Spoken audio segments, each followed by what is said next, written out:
ပဲပင်ပေါက်ကိုလေအယူမှုဆွဲလန်းတဲ့ထဲမှာတော့မမိုက်အမျိုးသားပါတယ်သိလားပဲပင်ပေါက်ကိုဒီတိုင်းပဲအစိမ့်ပဲတူတူချင်ဘက်ပဲထဲထဲပြုတ်ပဲတူတူအရန်ကြိုက်တာတော့ပဲပင်ပေါက်ဆိုဘာလာထောင်းမိသားကြော်ပဲကြော်ချက်ပဲချက်ကြိုက်တယ်လို့လို့ပဲပင်ပေါက်မှာပဲပင်ပေါက်ပဲ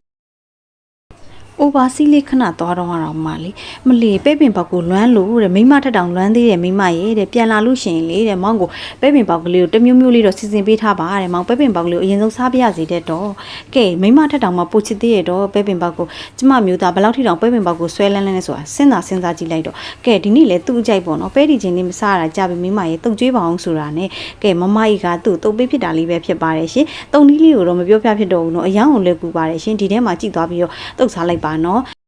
တုံနီးမပြောပြချင်းအကြောင်းရင်းရလေဒီနေ့မမကြီးအမျိုးသားအတင်းကိုတုတ်ချင်လို့တော့ပဲပင်ပေါက်ကိုမမကြီးထက်တောင်ပိုချစ်သေးရဆိုတော့စဉ်းစားကြည့်လိုက်တော့ရှင်ဘလောက်တောင်မှစိတ်တူစရာကောင်းလိုက်လဲလို့ဒါပေမဲ့လေသူစားချင်နေဆိုတော့လေတုတ်ပေးရတာပါပဲရှင်